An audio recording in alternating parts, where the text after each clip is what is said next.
الحمد لله رب العالمين وصلى الله وسلم على رسوله الكريم ونبيه الأمين وعلى آله وأصحابه أجمعين. اور کچھ کرنا نہیں، ہاتھ نہیں لگانا، چپ چاپ بس رہو. وعلى آله وأصحابه أجمعين. أما بعد فأعوذ بالله من الشيطان الرجيم. بسم الله الرحمن الرحيم. والبدن جعلناها لكم من شعائر الله لكم فيها خير فاذكروا اسم الله عليها صواف فإذا وجبت جنوبها فكلوا منها وأطعموا القانع والمعتر كذلك سخرناها لكم لعلكم تشكرون.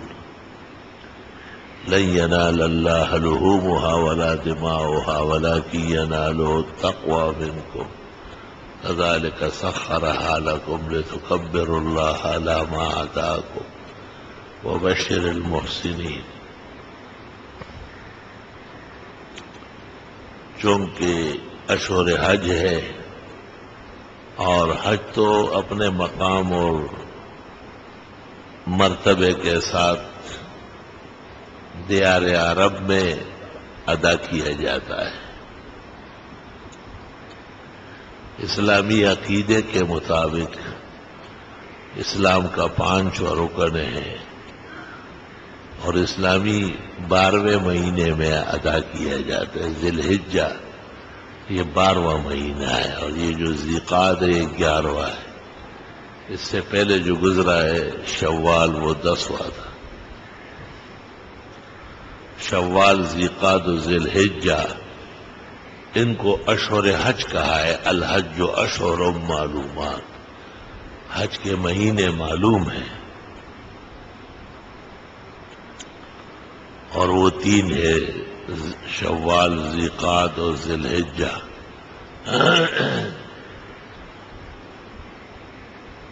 حج تو چند دن کا نام ہے.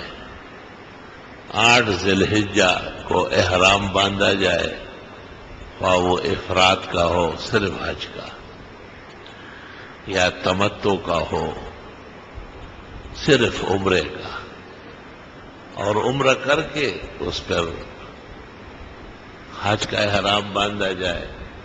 علماء کہتے ہیں افضل یہ ہے کہ عمرہ چند دن پہلے کر لیں. ویسے بھی یہ جو 3 مہینے ہیں شوال، ذیقعد، اگر اس میں کسی نے عمرہ کیا ہو تو بھی وہ حج تمتع ہی کرے گا، یعنی وہ حج افراد نہیں کر سکے گا. اب اس کا حج تمتع ہوگا. افراد کا معنی ہے اکیلا، اکھیرا، یعنی اس شخص نے اشہر حج میں عمرہ نہیں کیا ہے اور یہ صرف حج کرنے آیا ہے. بہت سارے ائمہ کیا یہ افضل ہے، خاص کر امام مالک کے نزدیک. اور تمتع کا مطلب یہ ہے کہ اس نے حج سے پہلے عمرے کا فائدہ اٹھایا ہے. شوال یا ذیقعد میں اس نے عمرہ کیا ہے. جب 8 ذی الحجہ آ جائے گا جس کو یوم الترویہ کہتے ہیں تو پھر سب حجیان مفرد و متمتع. ایک تیسرا بھی ہے قارن، جو امام اعظم کے نزدیک سب سے افضل ہے. اور قارن کا معنی ہے حج اور عمرہ ملانے والا. اس کے 2 احرام ہوتے ہیں. غلطی پر بھی 2 دمائیں گے. ایک جنایت عمرہ ہے، ایک جنایت حج ہے. عمرہ کر لیتا ہے وہ اور وہ حلال نہیں ہوتا. سر کے بال نہیں کاٹ سکتا، نہ سلے ہوئے کپڑے پہن سکتا ہے اور نہ ناخن و بال لے سکتا ہے، نہ خوشبو لگا سکتا ہے، کیونکہ حج کا احرام پہلے سے چڑھا ہوا ہے. ایک احرام سے نکل گیا لیکن دوسرا احرام موجود ہے. یہ 10 ذی الحجہ کو جب جمرہ عقبہ بڑے شیطان کی رمی کر لے تو حلال ہوگا. اس سے پہلے حاجی قارن حلال نہیں ہو سکتا. حاجی مفرد بھی حلال نہیں ہوگا کیونکہ وہ احرام حج باندھ کے آیا ہے.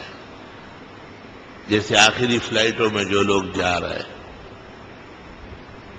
تو ان کو سہولت ہے نا کہ وہ حج قران کر لے.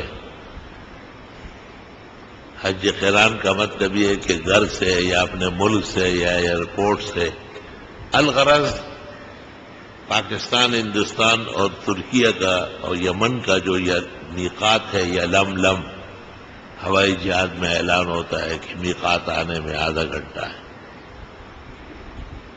اس سے پہلے احرام باندھتے ہیں. احرام حج کا ہو یا عمرے کا ہو، میقات سے باندھا جائے گا یا اس سے پہلے. میقات یہ تمام ملک جو اس طرف ہے ان کے راستے میں مقرر کیے گئے ہیں. جیسے اہل عراق کے لیے ذات العرق ہے، اور نجد کے لیے قرن المنازل ہے، مدینہ سے آنے والوں کے لیے ذوالحلیفہ ہے. 6 سمت ہے، دنیا کے اطراف 4 ہے، لیکن سہولت کے لیے 6 کر دیے. اور 6 کے 6 اطراف سے آنے والے ایک جگہ آ کر کے ان کو کہتے کہ رک جاؤ یہاں، اور یہاں سے اپنے رب کے دربار کے احترام کا احرام باندھو. یہ کپڑے اتارو، سلے ہوئے کپڑے، ان سلے کپڑوں میں لپٹ جاؤ، 2 رکعت پڑھ لو، اور پھر تلبیہ پڑھ لو، لبیک اللہم لبیک لبیک لا شریک لک لبیک ان الحمد والنعمت لک والملک لا شریک لک.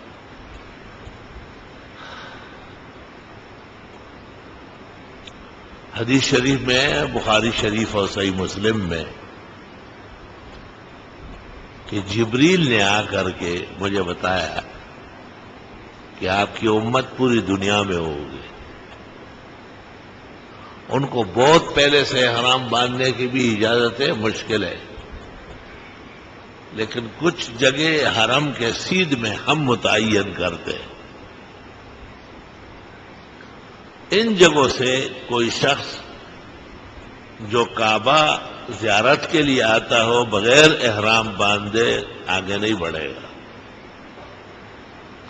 امام اعظم کے نزدیک کسی بھی نیت اور عزم کا آدمی ہو، نوکر ہو، ملازم ہو، یہاں تک کہ حرام کے جو ساکنین باشندے، وہ بھی جب باہر نکلے وہ واپس آئے تو میقات سے احرام باندھ کے آئے. اور اماموں کے ہاں ملازمین کے لیے اور اندر رہنے والوں کے لیے بار بار آتے جاتے بہت دقت ہے کہ وہ ہر دفعہ احرام باندھے اور وہاں جا کے پھر عمرہ کرے. عمرہ اگرچہ 2 گھنٹے میں ہوتا ہے لیکن بہرحال مشقت ہے. تو ان ائمہ کے کہنے پر بعض لوگوں نے کچھ فتویٰ دیا ہے، اور وہ یہ ملازمین جو ہوتے ہیں، یہ ہوائی جہاز والے، اور یہ جدہ اتر کے حکم تو یہ ہے کہ یہ عمرہ کر لے، عمرہ نہیں کرتے، ایسے زیارت کے لیے چلے جاتے. یہ عام مسجد تھوڑی ہے کہ آپ زیارت کرتے. میں نے پرسر سے کہا، میں نے کہا اپنے کسی مذہبی شخص سے پتہ کرو کہ احرام باندھے بغیر جو آگے بڑھتا ہے وہ مجرم ہوتا ہے، اور اس جرم کا اس کو دم دینا ہوتا ہے، کفارہ دینا ہوتا ہے. تو تم دم دے رہے ہو جو بغیر احرام کے آگے بڑھ رہے ہو؟ انہوں نے کہا نہیں، میں تو دم نہیں دیتا ہوں، زیارت. میں نے کہا زیارت نہیں ہے، یہ کعبے کی توہین کر رہا ہو، بے احترامی کرتے ہو. عبادات اپنی طرف سے کوئی نہیں کر سکتا. شارع علیہ السلام نے جس طرح کہا ہے اس طرح عبادت ہے. ہمارے فقہاء نے یہاں تک لکھا ہے کہ ایک آدمی میقات سے آگے بڑھا،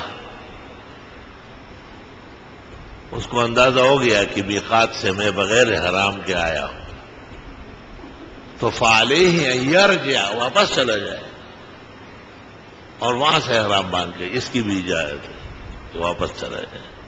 اس زمانے میں تو کوئی واپس نہیں ہو سکتا، ہوائی جہازوں کا اور گاڑیوں کا سفر ہے اور بہت مشکلات ہے. یہ ہو سکتا ہے کہ تجاوز عن المیقات میں دم دے دے. میقات سے جب کوئی بغیر احرام کے گزر گیا تو پھر تفصیل فقہی آتی ہے، کیونکہ دو میقات آگے اور آ رہا ہے. جدہ میقات و اہل مکہ، جدہ بھی مکے والوں کا میقات ہے اور جدہ میں ہم اترتے ہیں. حضرت الاستاذ محدث العالم حضرت بنوری کی رائے اس طرح تھی کہ پاکستان کے لوگ جدے سے باندھ سکتے ہیں. جواہر الفقہ میں مولانا کی رائے موجود ہے، اور علماء دین نے کہا، مفتی محمد شفیع نے اور مفتی محمود نے، کہ نہیں، پاکستان، ہندوستان، افغانستان، ترکیہ یا یمن وغیرہ کے لوگ جب میقات یلملم سے بغیر احرام باندھے آگے بڑھے اور واپس ہونے کی کوئی صورت نہ ہو اور نصف دن یا اس کے قریب قریب اس طرح رہے بغیر احرام باندھے تو دم دیں گے. دم سے مراد یہ کہ بکرا یا مینڈا یا گائے، اونٹ، بھینس وغیرہ کا 7واں حصہ فقراء و مساکین کے نام خیرات کرے.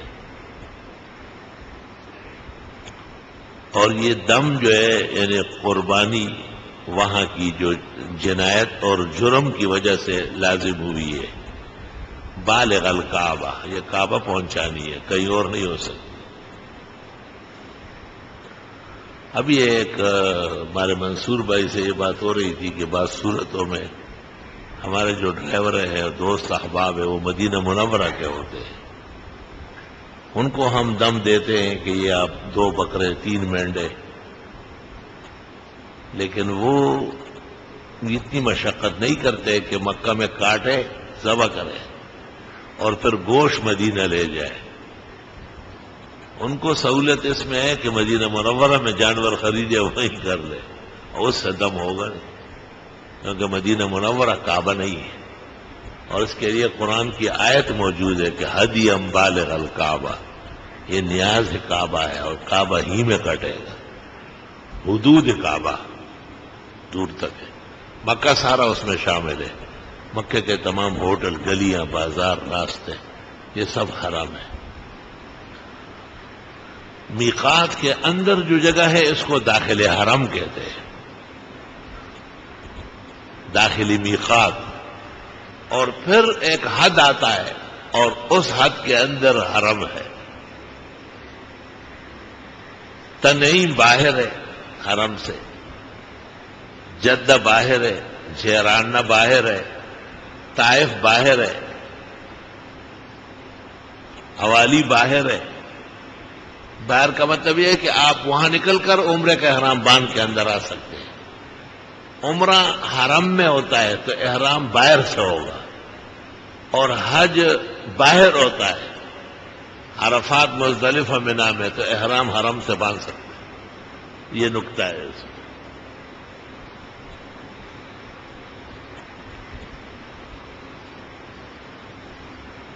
یہ جو دم ہے کچھ اختیاری دم ہے. اختیاری دم کا مطلب ہے کہ کچھ لوگوں نے ویزے لگوائے ہیں، وزٹ ویزے یا بزنس ویزے، اس پر اعتراض یہ ہے کہ احرام نہ باندھیں. اس پر انہوں نے لکھا ہے کہ غیر صالح للحج والعمرہ، اس ویزے سے حج یا عمرہ نہ کریں. اب وہ احرام دیکھ کے خفا ہوتے کہ آپ وعدہ خلافی کرتے، حرام آئے، ہم نے آپ کو تاشیر دی ہے اور وہ اس کے لیے تھوڑی دی ہے. ان کی وہ نظم اتنی شدید ہو گئی کہ ہمارے جن علماء نے اقامے لیے تھے، ہمارے علماء دین کے اقامے کا مقصد یہ ہے کہ ہم جب چاہے حرم جائیں، عبادت کریں، عمرہ کریں، حج کریں. انہوں نے کہا نہیں کر سکتے آپ اس اقامے پر کاروبار کریں. ہمیں ریال لے، پیسوں کے تو بہت شوقین ہے نا، بہت دنیا شوقین ہے، لیکن عرب بہت دیوانے ہیں پیسوں کے لیے. تو جتنے علماء تھے ہمارے تقریباً، انہوں نے اس سختی کی وجہ سے اقامے واپس کر لیے کہ بھائی ہمیں عمرہ اور حج کرنے ہی نہیں دے رہے، ہم کیا، ہم تجارت کے لیے تو یہاں نہیں آتے. الحمدللہ دال روٹی ہمیں پاکستان میں عزت سے ملتی ہے. اللہ پاکستان دشمنوں سے بچائے اور ہمیشہ باغ و بہار رکھے اور روبہ ترقی رکھے. تو جنت نظیر ہے الحمدللہ. میری شروع سے رائے تھی، آج سے 30 سال پہلے ایک بزرگ نے مجھے پیشکش کی تھی کہ میں آپ کو اقامت دلاتا ہوں. میں نے کہا جب ہم کہیں وہ ہمیں حج کا، جب ہم کہیں عمرے کا ویزا دیتے، حاجت کیا ہے؟ پھر میں آپ کے لیے گفٹ لاؤں گا، پھر میں آپ کو پالوں گا، آپ کو راضی میں یہ کام نہیں ہوگا. ایک رب کو راضی کرنا بہت ہے. میں نے کفیلوں کو دیکھا ہے جو اپنے مکفول کے ساتھ جو سلوک کرتے ہیں وہ بہت ظالمانہ سلوک ہے. دعا میں کہنا چاہیے کہ اللہ عربوں کی ملازمت سے بچائے اور عربوں کے نیچے رہنے سے اور اس عذاب سے مجھے بچائے. اور ذلت کی زندگی دیتے. وفی هذا القدر کفایت لمن له عقل سلیم وشعور تام.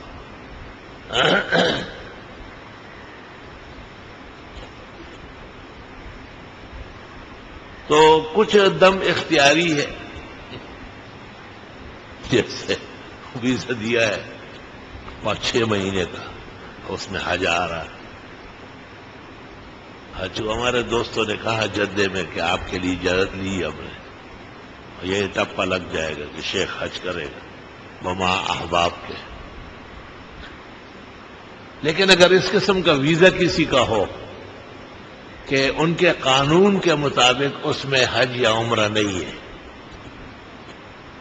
تو ان کی اطاعت کرنا بہتر ہے. لیکن اگر کسی پر حج اور عمرے کا شوق غالب ہو تو وہ احرام نہ باندھے، جدہ یا ریاض یا دمام یا مدینہ منورہ اتر جائے اور وہاں حرم شریف پہنچنے کی کوشش کرے. وہ طریقہ میں ممبر سے نہیں بتا سکتا.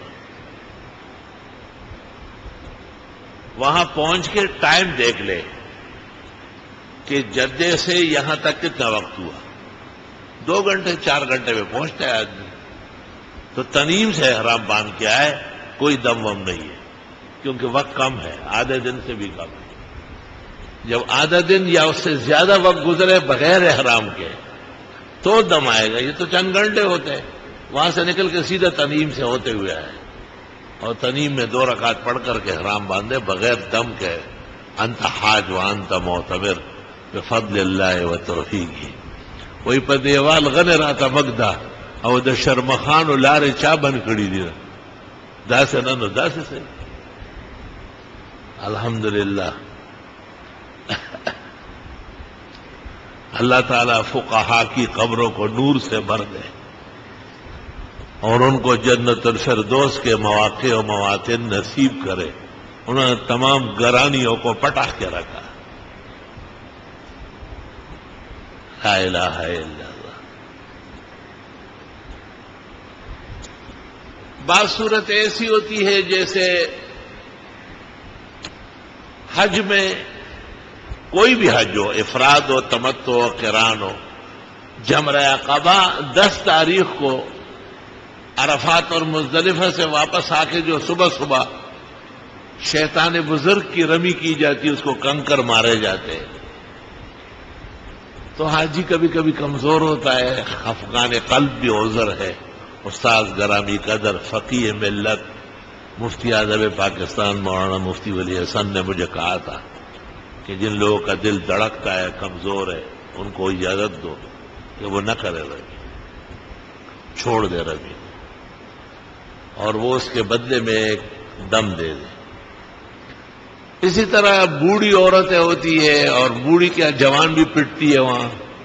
اور عورتوں کے لیے انہوں نے اجازت دی ہے کہ آپ رات کو آئے، اور فقہا بھی کہتے ہیں کہ مرد کے لیے دن میں رمی ہے، لیکن خواتین کی وجہ سے یا بوڑھے بیماروں کی وجہ سے رات کو بھی رمی کر سکتے ہیں۔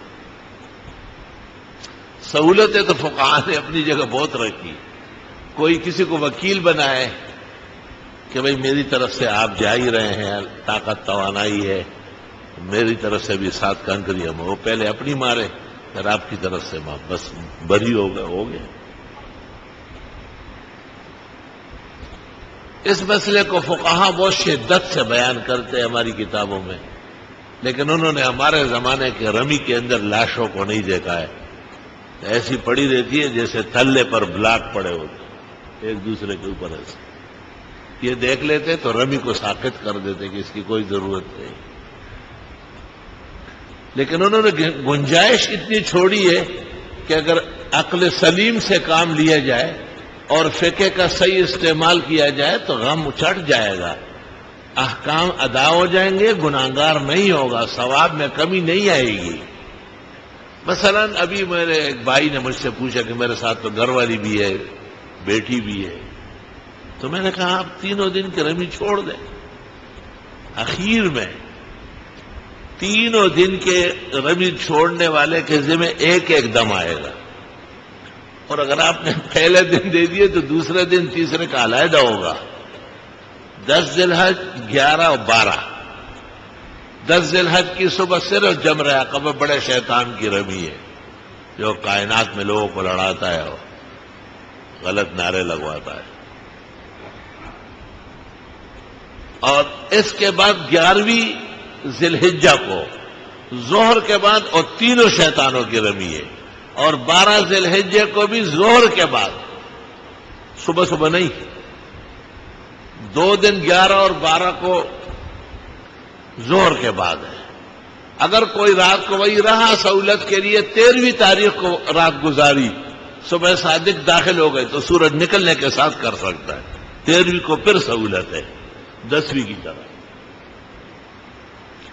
اگر کسی شخص کو اپنی صحت کی وجہ سے یا بوڑھے حجاج کی وجہ سے یا خواتین کی کمزوری، اور ظاہر ہے صنف نازک ہے وہ، انہیں اتنے ریلے ٹھیلوں میں کیا ڈالا جائے گا، تو 3 دن کے بعد فی فرد ایک ہی دم دے دے۔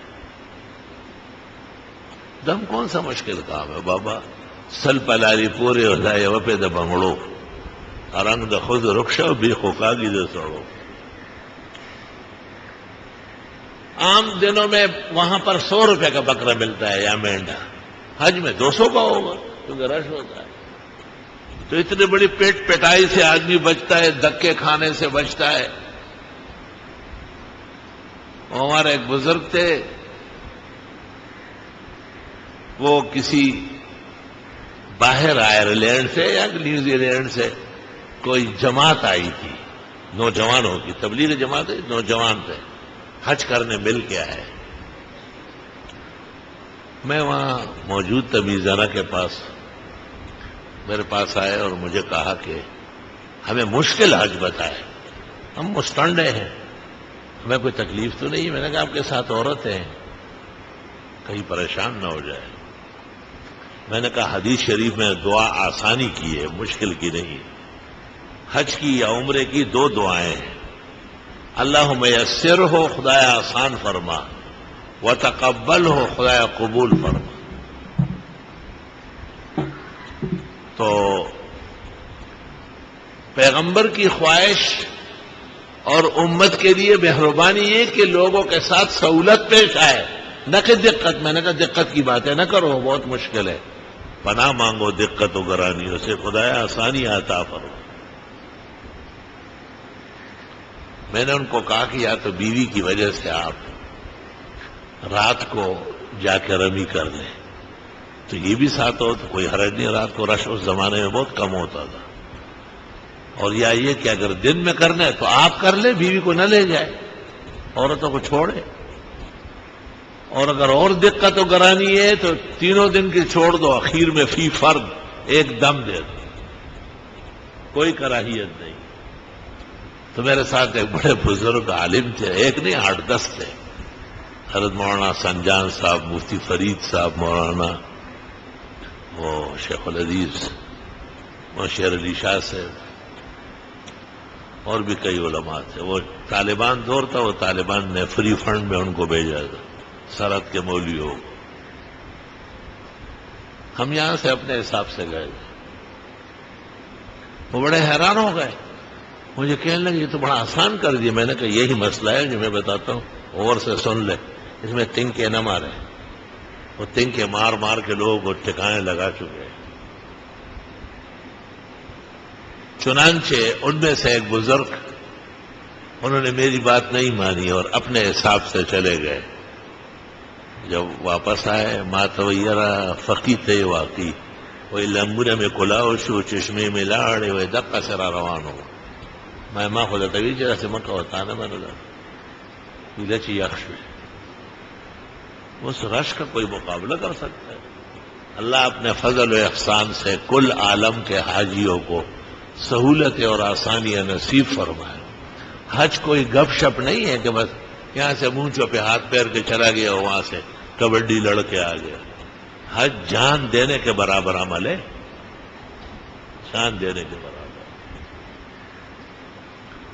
حج کیا ہوا ہے، حج کر کے آ جاتے ہیں. میں پوچھتا ہوں کہاں حج کیا ہے؟ کہتے ہیں جی وہاں. میں نے کہا نہیں، یہ تو لگتا ہے کیماڑی یا ڈاکیاٹ سے آیا ہو. جیسے مولی گاجر گیا تھا اس طرح مولی گاجر واپس ہوا. صفن صفا لا ترا فی آئے ہوا، جو ایک بال چہرے پہ نہیں ہے. یہ حج ہے؟ یہ تو حج کا مذاق اڑانا ہے، تمسخر کرنا ہے، شاعر اللہ کو اپنے خلاف بنانا ہے. اللہ تعالیٰ مسلمانوں کو ہدایت دے اور اپنی کمی کوتاہی پورا کرنے کی ہمت دے. مینا کے اندر جس جگہ یہ لوگ احرام کھولتے وہ جگہ غیرتی مومن سے دیکھی نہیں جائے گی. جیسے حاجی ایک دوسرے کی داڑیاں مونڈتے، لگتے ہی نہیں کہ حاجی ہے، صاف لگتے ہیں کہ حرام مال پر آئے اور گناہ کر کے یہاں ہے. ان میں نہ خوف خدا ہے اور نہ خشیت ہے. بکرے اور مینڈے تو کم کٹے، یہ داڑیاں سنت رسول زیادہ کٹ رہی ہیں. قلب میں سوز نہیں، روح میں احساس نہیں، کچھ بھی پیغام محمد کا تمہیں پاس نہیں. میرے بھائیوں، زیادہ تفصیل میں نہیں جانا چاہتا ہوں. اندھ کے پیش ہو تو گفتم غم دل تر سیدن. ایک فارسی شاعر کہتے ہیں کہ تھوڑا سا بیان کر کے اور دل دھڑک رہا ہے کہ دل آزرد شوی ورنہ سخن بے سیارس، کہ غمگین ہو جاؤ گے ورنہ باتیں اور بھی معلوم ہو جائیں کہ حاجی اور مزاجی کیا حرکتیں کر رہا ہے. ان کو یہ احساس ہی نہیں ہے کہ ایک مقدس مقام پر ہم آئے ہیں جس کو اللہ نے زندگی میں ایک دفعہ فرض فرمایا ہے. مشکل بہت زیادہ ہے. ایک ہی حج کافی ہے. پیغمبر مرسل النبی الخاتم والمختم نے اسلام آنے کے بعد ایک حج کیا ہے. کیا حج ہے؟ کتاب الحج کی تفصیلات نہیں ختم ہو رہی. یہ طے کرنا مشکل ہے کہ آپ قارن تھے یا متمتع تھے یا مفرد تھے. اللہ جزائے خیر دے حافظ ابن حجر کو لکھ دیا ہے کہ والحق ان نبی صلی اللہ علیہ وسلم کان قارنا. سچ بات یہ ہے کہ حضرت کا حج قران تھا. حاجیان صاحبان جیسے ان کو تربیت دی جاتی ہے، کئی سکھاتے ہیں، تو یہ بھی سکھاؤ نا کہ توبہ قبول کرانا ضروری ہے، اور گناہ سے توبہ کرو گے تو توبہ قبول ہوگی. اگر اس کپڑے کے اندر نجاست پڑی ہوئی ہے، کوئی سی بھی نجاست ہو، اور میں اس کے اوپر سے بہت صابن اور صرف اور کیمیکل ڈال رہا ہوں، فقہا کا اجماع ہے کہ یہ کپڑا پاک نہیں ہوگا. نجاست اپنی جگہ موجود ہے، کیسے پاک ہو؟ آپ کا صرف، صابن، کیمیکل سب دریا میں بہہ گیا، شیطان کی روح پہ گیا. آپ وہ نجاست ہٹا دیں اسے نرے پانی سے، مسجد کے ٹوٹی سے 3 دفعہ دھو لے اور نچوڑ لے، کل کائنات کے علماء متفق ہے کہ کپڑا پاک ہو. تو توبے کے لیے کوئی جاپانی طریقہ نہیں چاہیے، نہ توبے کے لیے کوئی ہیچ پیچ چاہیے. توبے کے لیے آپ کا صدق قلب اور گناہ اور معاصی کا فوری ترک، یہ لازم. غزالی نے احیاء میں لکھا ہے وَالتَّوْبَةُ عَلَى ثَلَاثَةِ أَنْحَاءٍ تَرْكُ الْمَعْصِيَةِ حَالًا وَالنَّدَمُ عَلَى مَا مَضَىٰ وَالْعَزْمُ بِعَدَمِ إِتْيَانِهِ فِيمَا أَتَىٰ. توبہ تب قبول ہوگی کہ گناہ فوراً چھوڑ دیں. تو وہ تو داڑھی مونڈ رہا ہے. داڑھی مونڈنا اگر اس کو گناہ نہ سمجھے جائے تو کفر ہو جائے گا. یاد رکھنا، معصیت کو معصیت نہ کہنا فقہا کہتے کفر کا باعث ہے. اور اگر گناہ سمجھتا ہے اور توبہ نہیں کرتا تو توبہ قبول نہیں. مجھے داڑھی مونڈوں پر بہت افسوس ہے اور بہت دکھ ہے مجھے اس کا، اور ان سے زیادہ غم و صدمہ مجھے علماء سے ہے. مجھے تو شکوہ ہے اس میر انجم سے. ایک داڑھی مونڈا حج کر کے آیا، ذرا پیسوں والا تھا. 10-15 مولوی بڑے بڑے سوٹ پہن کے پخیرا نے، جسے پخیرا اچھا تھا نا، خیر دے یہ حج سے کہنا کلمہ ہوا ہے، اشہد ان لا الہ الا اللہ اشہد ان محمد رسول. میں نے کہا یہ بات صحیح ہے کہ جب گناہ سے توبہ نہ کی جائے تو گناہ توبہ قبول نہیں ہے؟ انہوں نے کہا بالکل یہ تو ہے. میں نے کہا داڑھی مونڈنا گناہ ہے یا نہیں؟ کہا بالکل گناہ ہے. میں نے کہا اس حاجی صاحب کی داڑھی نہیں ہے، آپ اس کو کہتے ہیں مبارک ہو، یعنی حج سے خالی ہاتھ آنا مبارک ہو. یہ کہہ رہا ہے لبر چٹو گیا اور لبر چٹو واپس آ گیا، یہ مبارک ہو. آپ اس کو دیکھ کے کہے انا للہ و انا الیہ راجعون. توف ہو یا چرخ گردو توف ہو کہ اتنے بڑے مقام کو بھی آپ کو دھکا دے کے بھیجا کہ نہیں تو یہاں بھی ناقابل قبول ہے. مجھے کہتا ہے آپ کی طرح. میں نے کہا رہنے دو، ان باتوں کے ذریعے دھوکہ دے رہا ہو. مسائل شریعت کے سب یکساں ہیں. کوئی حق بولتا ہے، کوئی حق دباتا ہے اور قتل کرتا ہے، بس اتنا بات. اللہ قرآن میں یہود کو کہتے ہیں لم تلبسون الحق بالباطل، کیوں حق کے ساتھ نہ حق ملا کے ظاہر کرتے ہو، وتکتمون الحق، اور اصل مسئلہ چھپاتے ہو، وانتم تعلمون، تم سب جانتے ہو. یہ اس لیے کہ یہود سے تو ان کو کہا گیا، اور اگر امت محمدیہ حق چھپائے، حق دبائے تو یہ زیادہ سزا کے مستحق ہے، کیونکہ اپنوں سے تو زیادہ ہی گلہ ہوتا ہے. اس لیے نویری نے لکھا ہے نہایا میں کہ للحق کے ثلاثت حق، حق کے بھی 3 حق ہے. یہ حق ہے، وہ حق ہے. کیا حق ڈکے ہوئے؟ تو نے کبھی حق کے راستے پہ سوچا بھی ہے کہ حق کس کو کہتے ہیں؟ حق کس کو کہتے ہیں کہ کندھے پہ کلاڑا پڑا ہوا ہو اور اس کے گلے میں ایک کلاشن کو، یہ حق ہے. للحق کے ثلاثت حق، الاول معرفتہ، اس کو سمجھنا چاہیے. بھائی حج کا کیا طریقہ ہے، حرمین کی زیارت کیسے کی جائے گی، کس کس غلطی سے بچنا ہے. حدیث شریف میں ہے رسول اللہ صلی اللہ علیہ وسلم کی خدمت میں حج کے دوران ایک اعرابی آیا، زبردست جبہ پہنا ہوا ہے، خوشبو کے اندر تر بتر ہے. حضرت سے کہتا ہے کیا حال ہے میرا؟ میں نے تو جبہ بھی پہنا ہے اور خوشبو بھی خوب لگائی. حضرت نے آنکھیں بند کی، آنکھیں بند فرمائے، وہی شروع ہو گئے. اتنا اہم مسئلہ ہے. حالت حرام میں محمد الرسول اللہ کے ساتھ حج ہو رہا ہے اور اس میں غلطی پر غلطی ہو رہی ہے. یکدم آنکھیں بند ہوئی. جب آپ کی آنکھیں بند ہو جاتی بیٹھے بیٹھے تو صحابہ سمجھ لیتے کہ وہی شروع ہو گئی. اوپر سے رومال چادر کوئی ڈال لیتے کہ لوگ نہ دیکھیں. تھوڑی دیر بعد آپ نے رومال ہٹایا اور باہر تشریف لایا اور فرمایا این السائل، وہ پوچھنے والا کہاں ہے؟ ردو، فوراً بلاؤ. فرمایا اما جبتک فانتزعھا، جبہ فوراً ہٹاؤ.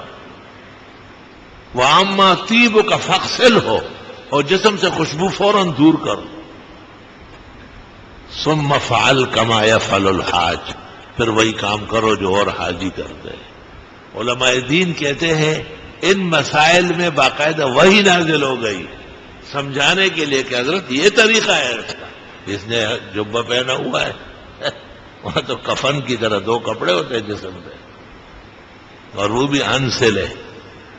خوشبو تو ہر طرح منع ہے، چھوٹی بڑی، نیلی پیلی، رنگ والی، مہک والی، سب خوشبو مطلق منع ہے.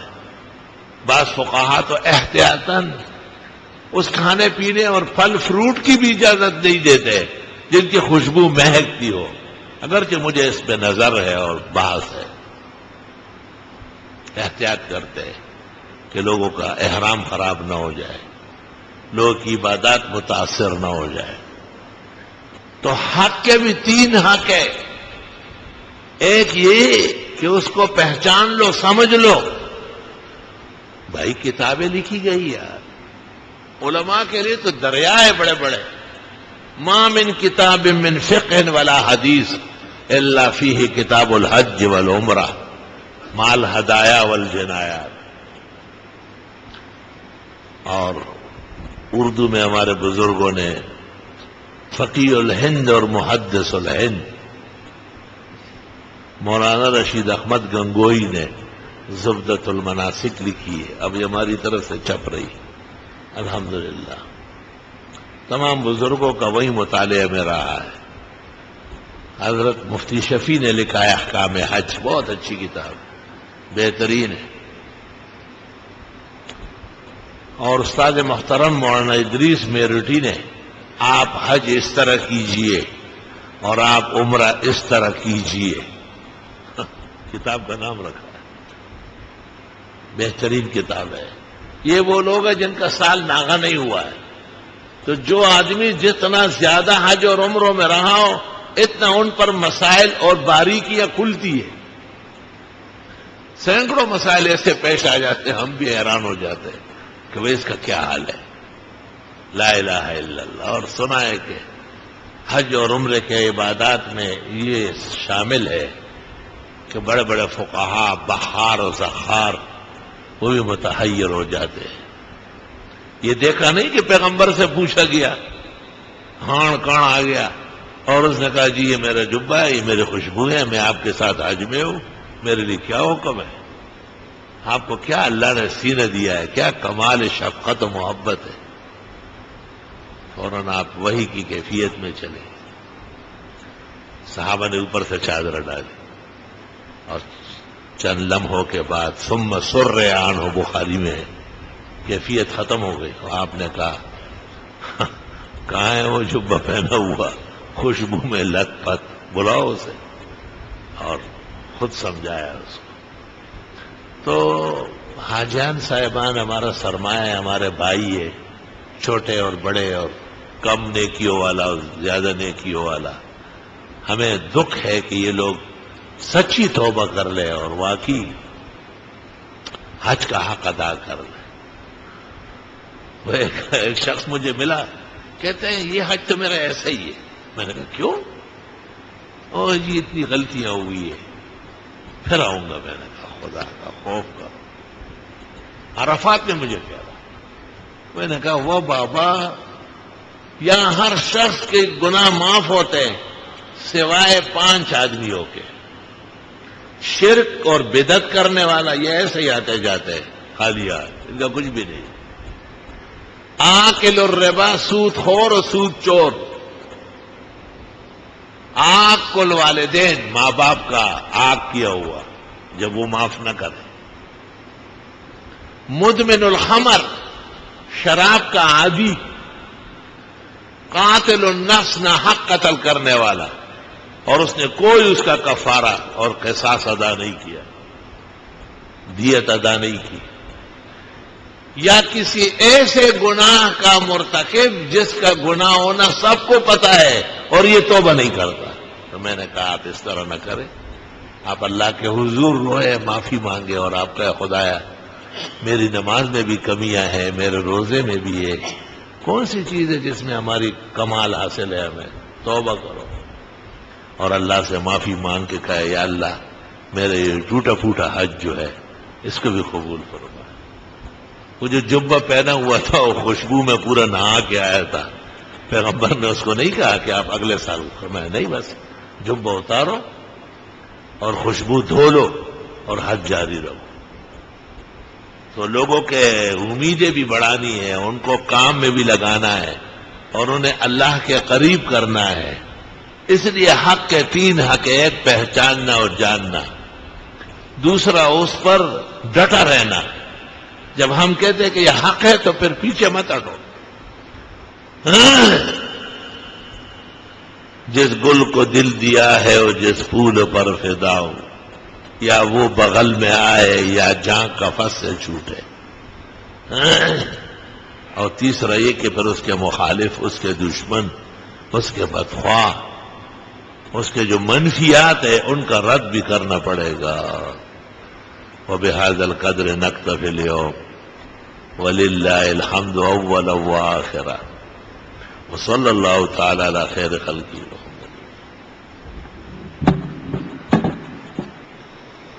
اللہ اکبر اللہ اکبر اللہ اکبر اللہ اکبر، اشہد ان لا الہ الا اللہ، اشہد ان لا الہ الا اللہ، اشہد ان محمد رسول اللہ، اشہد ان محمد رسول اللہ، حی علی الصلاة،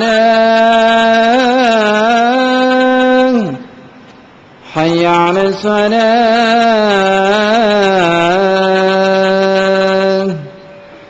حی علی الفلاح، حی علی الفلاح، اللہ اکبر اللہ اکبر، لا الہ الا اللہ۔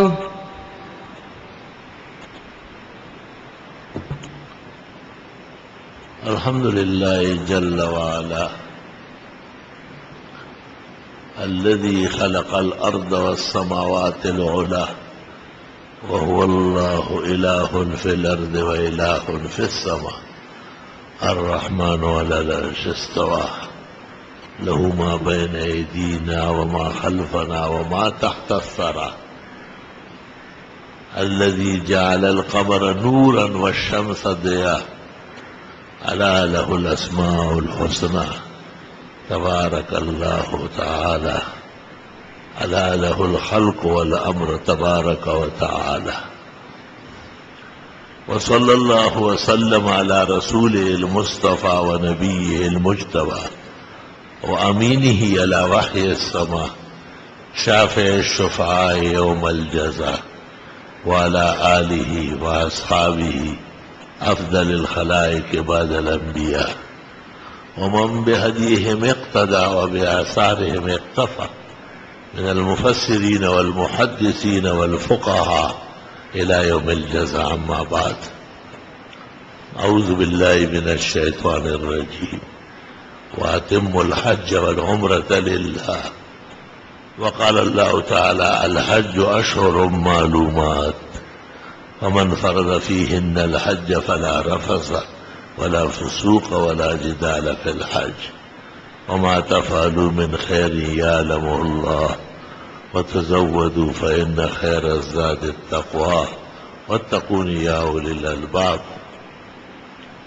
وقال صلى الله عليه وسلم: ولكل أمة جعلنا منسكا ليذكروا اسم الله على ما رزقهم من بهيمة الأنعام فإلهكم إله واحد فله أسلموا وبشر المخبتين الذين إذا ذكر الله وجلت قلوبهم والصابرين على ما أصابهم والمقيم الصلاة ومما رزقناهم ينفقون. قال النبي صلى الله عليه وسلم: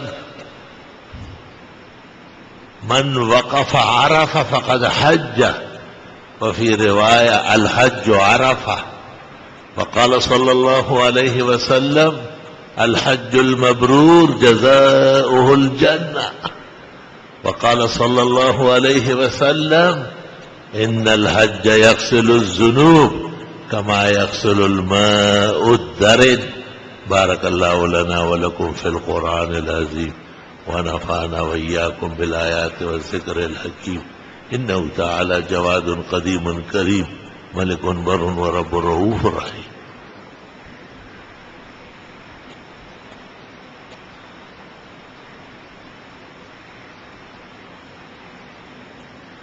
الحمد لله حمدا كثيرا وسبحان الله بكرة وأصيلا. الله أكبر كبيرا.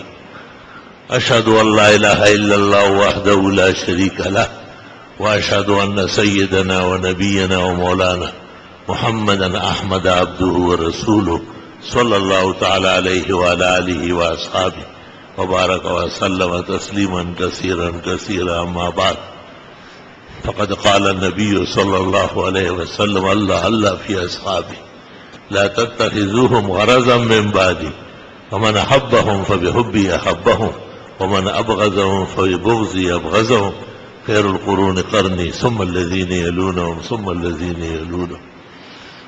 وقال صلى الله عليه وسلم: لا تسبوا أصحابي فإن أحدكم لو أنفق مثل أحد ذهبا ما بلغ مد أحدهم ولا نصيف. رواه البخاري. إن الله يأمر بالعدل والإحسان وإيتاء ذي القربى وينهى عن الفحشاء والمنكر والبغي يعظكم لعلكم تذكرون.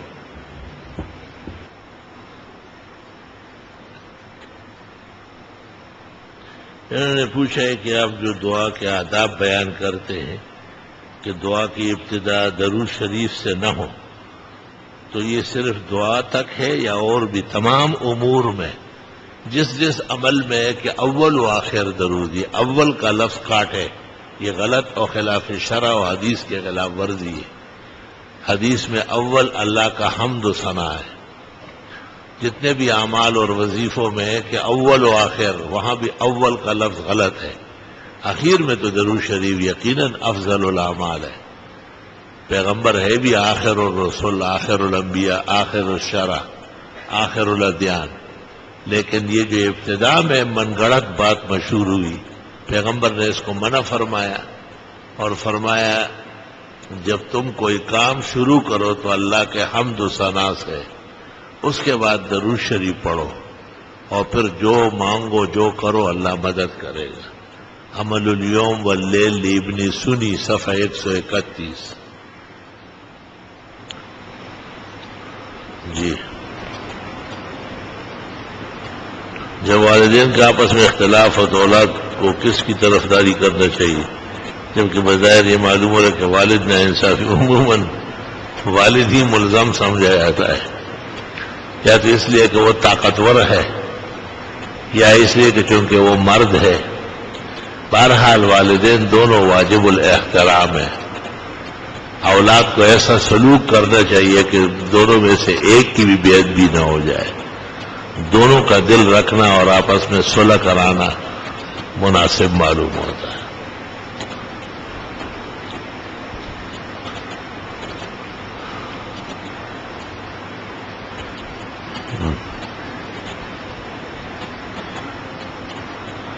احادیث مبارکہ میں بچے کے پیدا ہونے کے فوراً بعد غسل کا حکم کیوں نہیں ہے؟ غسل کا حکم تو ہے، کس کو نہلانا چاہتے ہیں؟ بچہ پیدا ہونے کے بعد اس کو نہلاتے ہیں نا. آپ کو معلوم نہیں ہے تو طواف قدوم سے کیا مراد ہے؟ حاجی یا معتمر جب حرم داخل ہو جائے تو کعبہ شریف کا جو پہلا طواف ہے، سنت طریقہ یہ ہے کہ سب سے پہلے ایک طواف کیا جائے، اس کو طواف قدوم کہتے ہیں. قدوم کے معنی آنا، اور آنے کے فوراً بعد طواف کرنا.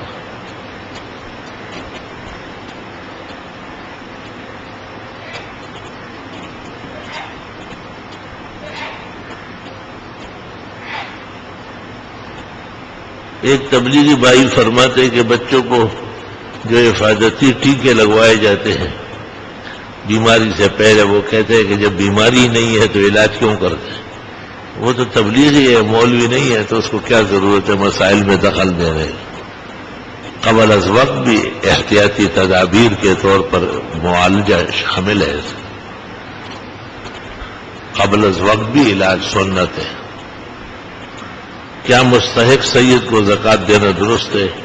نہیں، مطلب کہ مستحق تو اس اعتبار سے ہے کہ وہ غریب ہے، مسکین ہے، تنگ دست ہے، تو سادات کو زکوٰۃ منع فرمایا، چاروں ائمہ متفق ہے، اور چاروں مذاہب میں مفتابی قول یہ ہے کہ سادات کو زکوٰۃ یا واجب صدقات نہیں دیے جائیں گے، اور جو دیے جاتے ہیں وہ دوبارہ دیے جائیں گے۔ ہاں، اور چیزوں سے کرو۔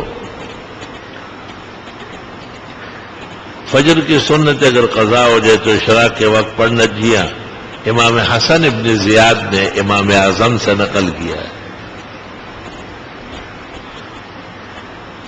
رمضان کے آخری جمعے کو 4 رکعت نفل ایک سلام کے ساتھ پڑھے، رکعت میں فاتحہ، یہ وہ کیا درست نہیں ہے، کمزور بات ہے۔ کچھ لوگ کھانے کے ڈش حلیم کو دلیم کہتے ہیں کیونکہ حلیم اللہ کا نام ہے، کیا اس کی کوئی بکواس کر رہا ہے؟ اللہ کا نام حلیم ہے، حلیم بھی آرام آرام سے کھاؤ، گرم ہوتا ہے، حلم پیدا کرو اپنے اندر۔ اللہ تعالیٰ کے کچھ نام ایسے ہیں جو خاص ہیں، جیسے اللہ اور رحمان، کچھ نام ایسے ہیں جو اور چیزوں کے بھی ہے، وہ جائز ہے۔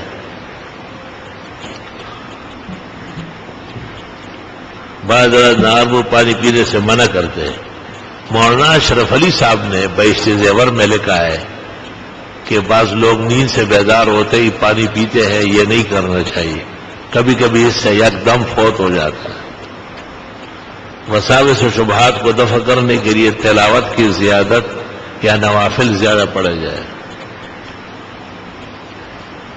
ایک شخص کے 4 مدرسے کے کچھ روپے ہیں، اس سے مدرسے کوئی جائز کاروبار کر سکتا ہے؟ مدرسے کے ہیں تو مدرسے کے حوالے کر لے، وہ کیوں تصرف کرتا ہے؟ یا اس پر گواہ مقرر کرے کہ یہ میرے پاس رقم ہے اور یہ فلاں مدرسے کا ہے، میں اس کو خرچ کر کے تجارت میں ڈال کے ان کا فائدہ چاہتا ہوں، 4 آدمیوں کو گواہ بنائے تاکہ آئندہ خیانت نہ کرے، فائدہ ہو جائے گا تو چور ہو جائے گا، دے گا نہیں۔ پھر مرحومین کی جانب سے قربانی کی جا سکتی ہے، نبی کریم صلی اللہ علیہ وسلم کی طرف سے بھی، جیسے صدہا صلحاء اولیاء، بزرگان دین نے انبیاء و مرسلین، صحابہ و متقین کی طرف سے قربانی کی ہے۔ اللہ عافیت صحت آمین، جزاکم اللہ خیر۔ دیہات میں جاری شدہ جمعہ کو اگر پڑھتے رہے تو کیا ظہر کی نماز ساقط ہے؟ ایک نماز ہوگی، یا جمعہ ہوگا یا ظہر ہوگی۔ احتیاط الظہر کا قول باطل و غلط ہے۔ ہم 8 بھائی ہیں، سب ایک ساتھ رہتے ہیں، اور ہم میں سے بعض بھائی انفرادی طور پر پیسے جمع کرتے ہیں، وہ نصاب سے زیادہ ہے، اب ان پر قربانی الگ ہے یا نہیں؟ کیونکہ آپ نے گزشتہ جمعے میں فرمایا کہ جو ایک چولہے پر رہے، ہاں یہ بات صحیح ہے کہ وہ ایک ہی گھر سمجھا جائے گا، جو ایک ہی چولہے اور ایک ہی کھانے پینے پہ شریک ہے وہ ایک ہی گھر ہے، ان کی طرف سے ایک قربانی کافی ہے۔ حدیث میں ہے علی کل اہل بیت اضحیہ، ایسے ہر گھر پر ایک قربانی ہے۔ لیکن مالداران اور متمولین جن کی کمائی بھی علیحدہ ہے اور ان کے پاس موڑی پونجی بھی علیحدہ موجود ہے، وہ علیحدہ بھی کر لے تو بہتر اور افضل ہے۔ کیا والد اپنے صاحب حیثیت اولاد کی طرف سے قربانی کر سکتا ہے؟ ہاں کر سکتا ہے، ان کو بتا دے کہ آپ کی قربانی بھی میں کر رہا ہوں، جیسے خاوند بیوی کی طرف سے کر سکتا ہے۔ اللہ آپ کو اور عیال کو، تمام مسلمانوں کو حرمین شریفین بار بار آنا جانا نصیب، ایمان کے ساتھ، صحت کے ساتھ، توفیق کے ساتھ۔ حضرت چند قول میری دراز سے کچھ رقم غائب ہو گئی، بہت پریشان ہوں، کیا اس سلسلے میں سورہ یوسف پڑھے اور حلوہ بروح پاک گن شکر بدے، آیت اقدس فرید الملت والدین، حضرت گنج شکر اور نظام الدین اولیاء کے ثواب کے لیے عصر مغرب کے آس پاس فقراء مساکین کو حلوہ کھلائے، ثواب ان کو بخشے، خیر ہو جائے گی۔ ایسا نہ ہو کہ رقم کم ہو اور حلوے کا خرچہ زیادہ ہو، بہتر یہ ہے کہ وہی اسی رقم پہ نیت کر لے۔ کبھی کبھی بغیر ارادے کے بھی خیرات اور صدقات ہو جاتے ہیں۔ میرے شادی کرنے کا پتہ نہیں سال ہو گیا، ابھی تک 6 سال ہو گئے، ابھی تک کوئی اولاد نہیں ہے۔ اللہ سے دعا مانگے اور ہر فرض نماز کے بعد جب دعا مانگنے لگے تو سورۃ آل عمران میں جو حضرت زکریا علیہ السلام کی دعا ہے، رب ہب لی من لدنک ذریۃ طیبہ انک سمیع الدعاء، شوق و ذوق سے پڑھے، کم از کم 3 مرتبہ تو پڑھے، اور صبح و شام 10 مرتبہ، یا عزیز ہو یا جمیل ہو، عزیزا جمیلا ملکا کبیرا رب لا تذرنی فردا وانت خیر الوارثین، 10 مرتبہ صبح و شام اس طرح پڑھے اور بے انتہا کثرت سے استغفار پڑھے، انشاءاللہ جلدی اللہ تعالیٰ خوشی نصیب کرے۔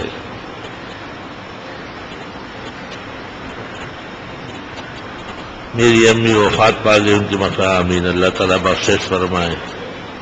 الحمدللہ رب العالمین، اللہم صلی وسلم علی النبی وعلی آلہ واصحابہ وبارک وسلم وسلم علیہ۔ ربنا آتنا فی الدنیا حسنہ وفی الآخرۃ حسنہ وقنا عذاب النار۔ جنہوں نے مرحومین کے لیے کہا ہے اللہ ان کی بخشش فرمائے، جن کے بیماران ہیں اللہ ان کی تکلیفیں بیماریاں دور فرمائے، جو کسی اور گھٹن اور غم میں ہے اللہ ان کی مدد و دستگیری فرمائے، جو حج اور حرمین جانا چاہتے اللہ آسانیاں نصیب فرمائے، جو جا چکے ہیں اللہ انہیں خوب صحت عطا فرمائے، حفاظت عطا فرمائے، مناسک حج کی ادائیگی اعلیٰ طریقے سے نصیب فرمائے، حاضرین مجلس کی دعائیں قبول فرمائے، مراد عطا فرمائے، پریشانیاں رفع دفع فرمائے، دونوں جہانوں کی سرخروئی اور کامیابی نصیب فرمائے۔ صلی اللہ علیہ وسلم۔